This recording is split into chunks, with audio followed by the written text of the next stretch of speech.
नमस्कार, आप देख रहे हैं न्यूज़ 24। मैं हूं विपनेश माथुर।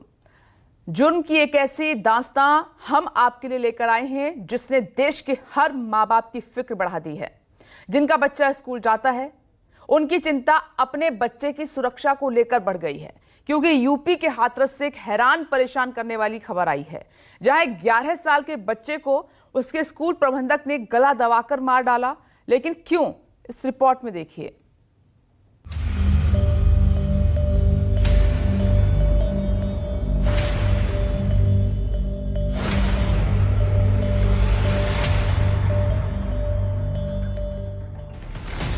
तंत्र मंत्र, काला जादू, स्कूल और बच्चे की मौत। एक स्कूली बच्चे की मौत के बाद ये शब्द हर तरफ गूंज रहे हैं। जी हाँ, 11 साल के इस बच्चे की मौत ने पूरे देश को सन्न कर दिया है। आरोप है कि बच्चे की हत्या नरबली का नतीजा है, जिसे स्कूल प्रबंधक और उसके पिता ने अंजाम दिया।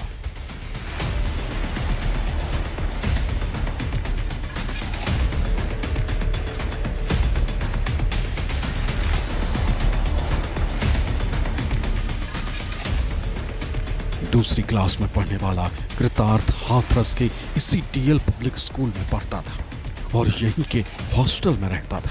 लेकिन 22 सितंबर की रात उसकी हत्या कर दी गई।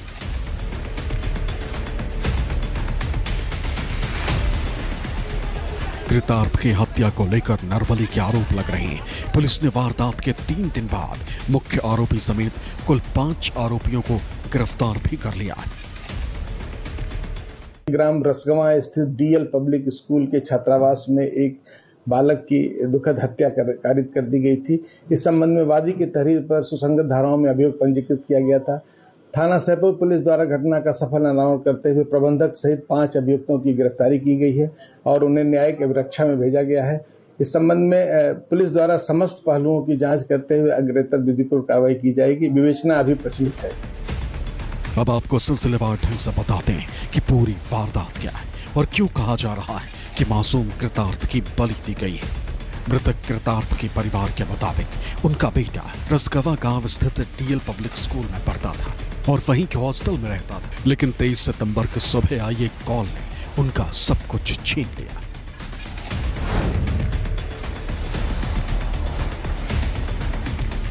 पीड़ित परिवार के मुताबिक उन्हें स्कूल प्रबंधक की तरफ से कॉल किया गया कि कृतार्थ की तबीयत खराब हो गई। कृतार्थ के पिता स्कूल की तरफ निकल पड़े। कृतार्थ के पिता को गुमराह करते हुए इधर से उधर घुमाया गया। कृतार्थ के पिता के मुताबिक जब उन्हें दिनेश बघेल सादाबाद में मिला तो उसकी कार की पिछली सीट पर उनके बेटे का शव पड़ा था, जिसके गले पर निशान थे। जब हमने सुबह पकड़ा तो ये पहले तो दारू के नशे में था और नशे के बाद इसने ये मुझसे बच्चा कहाँ था? बच्चा इसी की गाड़ी में था, डेड बॉडी थी, गाड़ी में था। और इसने ये कबूल किया है कि जो है वहाँ पे सब जो यहाँ पे हम लोग साधारण पकड़ा है कि साहब मेरे से गलती हो गई है, अब आप जो भी सजा दोगे मैं उसके लिए तैयार हूँ। निशान पूरी गर्दन इसकी जो है पूरी काली पड़ी हुई है और खींचे तार वगैरह से इसकी गर्दन को ऐसा लगा है कि बहुत मजबूती से पकड़ के इसके 3-4 लोगों ने जो है इसको मर्डर किया गया है। और ये बात इसने बताई है। पता नहीं इसके रात में स्कूल में कौन आया है कौन नहीं आया, तो ये बताएगा। पीड़ित परिवार को बच्चे का शव तो मिल गया, लेकिन आरोपी मौके से फरार हो गया, जिसकी परिवार ने सहपऊ थाने में एफआईआर दर्ज कराई। जिसके बाद पुलिस ने मामले की जांच शुरू की और 3 दिन के बाद यानी 26 सितंबर को 5 आरोपियों को गिरफ्तार करने का दावा किया। इनमें मुख्य आरोपी दिनेश बघेल, दिनेश का मददगार लक्ष्मण सिंह, उसका पिता जशोधर सिंह उर्फ भगत, वीरपाल सिंह और राम प्रकाश सोलंकी गिरफ्तार किए गए। कहा जा रहा है कि 22 सितंबर की रात आरोपी कृतार्थ की हत्या स्कूल से 300 मीटर दूरी पर स्थित ट्यूबवेल पर करने वाले थे। लेकिन जब बच्चे को हॉस्टल से लेकर जा रहे थे तो वो चीखने चिल्लाने लगा, जिसके बाद आरोपियों ने उसका गला दबा दिया, जिससे बच्चे की मौत हो गई।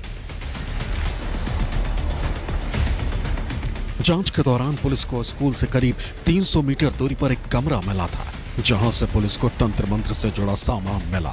दूसरी तरफ परिवार ने आशंका जाहिर की थी कि उनके बेटे की हत्या तंत्र मंत्र की वजह से की गई। ये तंत्र विद्या तो वो जाने उन्होंने क्यों नरसिंह बलि चढ़ा दी उसकी, ये तो वो जाने। तंत्र विद्या क्या तांत्रिक विद्या करते हैं क्या नहीं करते हैं, उन्होंने मेरे बेटे की तो नरसिंह बलि चढ़ा दी है। ये मीडिया दे रही आ रही है। वैसे मीडिया ने, पुलिस ने भी हमारी हेल्प की है, पुलिस पूरी हेल्प कर रही है, मीडिया भी हेल्प कर रही है। जैसे अभी आज हम देखा कि तांत्रिक विद्या से उसकी नर्सिंग बलि चढ़ा दी उन लोगों ने, कॉलेज को बढ़ाने के माध्यम से, तरक्की के लिए ऐसा किया। हाँ, तरक्की के लिए यही लिख रहा है उसमें, तरक्की के लिए बलि चढ़ा दी इसकी। कृतार्थ के परिवार के इन आरोपों ने पूरे देश में खलबली मचा दी है। भला किसी स्कूल का प्रबंधक कैसे अपने ही स्कूल में पढ़ने वाले बच्चे की हत्या कर सकता है? कोई स्कूल प्रबंधक कैसे नरबली जैसे संगीन अपराध को अंजाम दे सकता है? यही सोचकर हाथरस ही नहीं बल्कि पूरे देश में लोग सन्न हैं। दूसरी तरफ स्थानीय लोगों का आरोप है कि इसी तरह की घटना 6 सितंबर और 18 सितंबर को करने की कोशिश की गई थी। तब भी बच्चों का गला दबाया गया था, जो तंत्र मंत्र में हत्या की आशंका की तरफ इशारा करता है। अंकल जी से हमारी नार दवाई, अंकल जी है उन्होंने हमारी नार दवाई थी। उसके बाद हमने शोर मचा था। उसके बाद सर आए थे तो उन्होंने हमारी नार छोड़ी। उसके बाद किसने दवाई थी नार? एमडी सर के पापा जी ने। क्या नाम है उनका? भगत जी अंकल जी। आरोप है कि इस खुलासे के बाद पीड़ित परिवार ने पुलिस से शिकायत की थी, लेकिन पुलिस ने शिकायत ही नहीं ली, न ही मामले में गंभीरता दिखाते हुए कोई कार्रवाई की। तो क्या इसी वजह से आरोपियों का हौसला बढ़ता चला गया और उन्होंने कृतार्थ को मार डाला? ये बड़ा सवाल बना हुआ है। स्थानीय लोग बताते हैं कि मुख्य आरोपी यानी स्कूल प्रबंधक दिनेश बघेल के पिता तंत्र मंत्र किया करते थे, इसलिए लोग उन्हें भगत जी कहकर बुलाते थे। ऐसे में इस बात से इनकार नहीं किया जा सकता कि मामला तंत्र मंत्र के चलते हत्या का हो सकता है। भगत जी है बताते हैं कि पहले करते 2-2.5 साल करे मैंने बंद कर दिए। मैंने आ रहे हो अपने टूल पकड़ते, फिर वो सही बात बताएं तुम टूल पकड़ते बाई बात हमारे जो फोन आयो, हमारा बच्चा 2 घंटा गैर होश रहा, भी हालत आगी रही, आंखन में खून जल गया, माँ बच्चा को लाल चेहरा पर को सगरो जैसे कि मच जाते का यही स्वयं। ऐसे में जो आरोप मृतक कृतार्थ के परिवार वाले लगा रहे हैं वो बलि के लिए हत्या की तरफ इशारा कर रहा है। हालांकि पुलिस की तरफ से इस बात की पुष्टि नहीं की गई कि मामला नरबली के लिए हत्या का है या फिर वजह कुछ और है। पुलिस की तरफ से हत्या की पुख्ता वजह नहीं बताई गई है, लेकिन परिवार ने शक जाहिर किया है कि उनके बच्चे की हत्या स्कूल की तरक्की के लिए की गई है, क्योंकि स्कूल प्रबंधक का पिता तंत्र विद्या का जानकार बताया जाता है। अब इस घटना पर बाल संरक्षण अधिकार आयोग ने संज्ञान लिया है। हाथरस में अपने स्कूल की प्रसिद्धि के लिए उन्होंने कक्षा 2 के छात्र की बलि दे दी है। इस बहुत ही शर्मनाक से घटना नहीं हो सकती है, तो इसीलिए इस पे जो है हम कार्रवाई करेंगे। वैसे वहाँ पे तुरंत कार्रवाई हुई है, 5 लोग पकड़े भी गए हैं, सारी स्थिति सामने आई है। और अब इसकी मैं आँखें मंगाऊंगी और मैं जब तक हो सकता है स्कूल की मान्यता को रद्द करने के लिए मैं BSS से और सरकार शासन से कहूँगी इसकी मान्यता रद्द की जाए। जो अपनी स्कूल की प्रसिद्धि के लिए, प्रसिद्धि इनसे नहीं होती है, प्रसिद्धि होती है आपके अच्छे पढ़ाने से, अच्छे आचरण से, अच्छे चीजों से प्रसिद्धि होती है, इन चीजों से प्रसिद्धि नहीं होती। डीएल पब्लिक स्कूल को लेकर एक और खुलासा हुआ है। पता चला है कि स्कूल को मान्यता 1 से 5वीं क्लास तक मिली थी, लेकिन अवैध तरीके से स्कूल 8वीं क्लास तक चलाया जा रहा था। इस खुलासे के बाद हाथरस के बेसिक शिक्षा अधिकारी ने स्कूल के खिलाफ FIR दर्ज कराने के निर्देश दिए। जाहिर है बच्चे के स्कूल में हत्या करने वालों की मुश्किलें बढ़ने वाली हैं।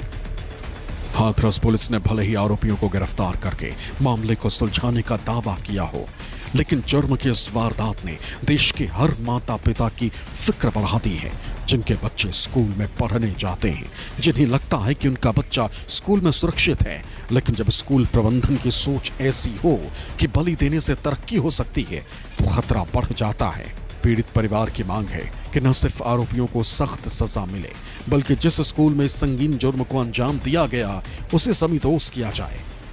मेरे बेटे की जो है हत्या जो की गई है, उसकी गला दबा करके बहुत ही बेरहमी से इस मासूम की हत्या की गई है और इस तरीके से उसकी गले की हड्डी तक तोड़ दी गई है। मुंह का उसका जो है पूरा कपड़ा बांध करके उसके होठ जो है पूरे नीले पड़ गए हैं।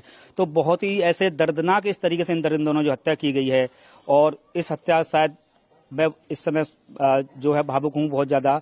तो मैं ये चाहता हूँ ऐसे दरिंदों को कम से कम फांसी की सजा मिलने का कम से कम काम हो और मेरे बच्चे के साथ इंसाफ हो, और मैं ये चाहता हूँ कि इसको न्याय मिले। जाहिर है एक मासूम के कातिल इन लोगों को शैतान ही कहा जाएगा और इनके लिए कोई भी सजा कम होगी। परिवार चाहता है कि इन्हें ऐसी सजा मिले कि कोई दोबारा इनके जैसा गुनाह करना तो दूर, सोचने तक की हिम्मत न कर पाए। हाथरस से समी गौतम के साथ मानस श्रीवास्तव, न्यूज़ 24। दिल्ली में एमसीडी स्टैंडिंग कमेटी